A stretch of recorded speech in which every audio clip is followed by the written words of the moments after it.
आज आपण महिनाभर टिकणारी, अगदी खुसखुशीत, तोंडात टाकताच विरघळणारी ही शेंगदाण्याची बर्फी तयार केली आहे. फक्त 3 साहित्यामध्ये आपण ही शेंगदाण्याची महिनाभर टिकणारी बर्फी तयार केलेली आहे. त्यासाठी इथे कढईमध्ये मी 2 वाट्या इतके शेंगदाणे घेतलेत. आता इथे शेंगदाणे आपल्याला अगदी खमंग खरपूस होईपर्यंत भाजून घ्यायचे आहेत. अगदी तडतड होईपर्यंत, साल निघेपर्यंत हे शेंगदाणे आपण इथे भाजून घेणार आहोत. जितके जास्त शेंगदाणे चांगले भाजले जातील तितकी जास्त काळ ही बर्फी आपली टिकली जाते, लवकर खराब होत नाही.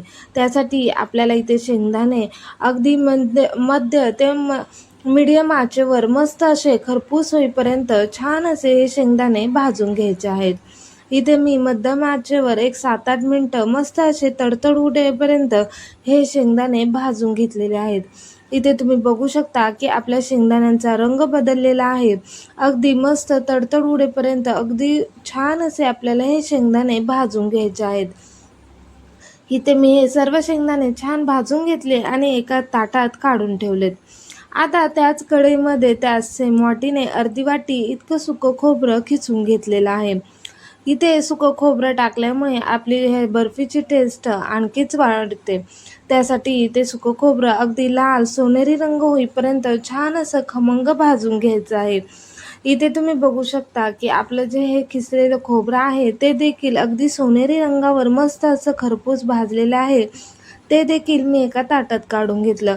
आता आपण जे शेंगदाणे काढून घेतलेले होते ते थंड झालेत. आता त्याचे साल काढलेले आहेत. जसे निघतील, जेवढे निघतील तेवढे मी साल काढून घेतले. आता इथे मिक्सरच्या भांड्यात शेंगदाणे घेऊन पल्स मोडवर अगदी दरदरीत असे हे शेंगदाणे वाटून घेतलेले आहेत. आपण जे खोबऱ्याचा खीस भाजलेला होता तो शेंगदाण्यांसोबत वाटून घेतला तरी देखील चालेल, किंवा या पद्धतीने हाताने जरी चुरून घेतला तरी देखील चालेल. मी हातानेच या पद्धतीने चुरून घेतलेला आहे. आता गॅसवर या कढईमध्ये मी 1 चमचा इतकं साजूक तूप यामध्ये टाकून घेतलेलं आहे. साजूक तुपामुळे छान अशी चव आपल्या ह्या बर्फीला येते. आता यामध्ये ज्या वाटीने शेंगदाणे मोजून घेतले होते त्याच वाटीने मी गूळ चिरून घेतलेला आहे. तो 2.25 कप इतका गूळ आहे.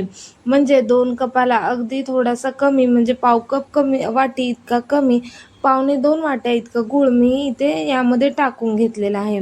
आता इथे आपल्याला गुळाचा पाक वगैरे करायचा नाही, तर फक्त गूळ आपल्याला व्यवस्थित पूर्णपणे वितळून घ्यायचा आहे.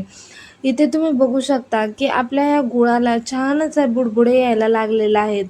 इथे आपला जो गूळ आहे तो पूर्णपणे वितळलेला आहे. तो पूर्ण वितळला की त्यामध्ये आपण जो शेंगदाण्यांचा कूट केला होता आणि जो खोबऱ्याचा खीस आहे तो देखील यामध्ये टाकून घ्यायचा. आता या पद्धतीने हे सर्व जे मिश्रण आहे ते छान असं एकजीव करून घ्यायचं आहे. आता इथे तुम्ही बघू शकता की हे सर्व मिश्रण मी छान असं एकजीव करून घेतलेलं आहे. आता हे मिश्रण एकजीव केल्यानंतर देखील 1 मिनिटभर मस्त असं परतून घ्यायचं. त्यामुळे छान असं हे मिश्रण घट्ट तयार होतं आणि आपली मस्त अशी बर्फी तयार होते. इथे तुम्ही बघू शकता की 1 मिनिटभर हे मिश्रण जे आहे मी ते छान असं परतून घेतलेलं आहे. आता हे मिश्रण आपलं बर्फी करण्यासाठी मस्त असं तयार झालेलं आहे. आता इथे एका तूप लावलेल्या ताटामध्ये हे सर्व मिश्रण मी काढून घेतलं आणि एका वाटीला देखील पाठीमागच्या साईडला तूप लावून घेतलं आणि या पद्धतीने प्रेस करून घेतलं. अशा पद्धतीने आपली छान अशी बर्फी तयार झालेली आहे. इथे तुम्ही बघू शकता किती मस्त असं या वाटीच्या मदतीनं मी या पद्धतीनं प्रेस करून घेतलेलं आहे. आता 15 मिनिटानं वड्या कोमट असतानाच यावर आपण वड्या या पद्धतीने आखून घेणार आहोत. कारण बर्फी जर एकदम थंड झाली तर बर्फी व्यवस्थित कापता येत नाही, म्हणून कोमट असतानाच आपल्याला ही बर्फी कट करून घ्यायची आहे. इथे तुम्ही बघू शकता की हव्या त्या आकारामध्ये मी कोमट असतानाच बर्फी कट करून घेतलेली आहे. आता ही बर्फी आपण पूर्णपणे थंड होऊन द्यायची आणि त्यानंतरच ही बर्फी आपण इथे काढणार आहोत. इथे तुम्ही बघू शकता की पूर्णपणे थंड झाल्यानंतर अगदी छान अशी आपली ही बर्फी निघते. तुम्हाला जर हा व्हिडिओ आवडला असेल तर व्हिडिओला लाईक करा आणि चॅनेलला सबस्क्राईब करा.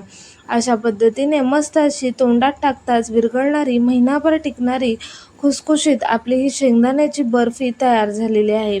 अगदी झटपट अशी 3च साहित्यामध्ये आपण ही बर्फी तयार केलेली आहे.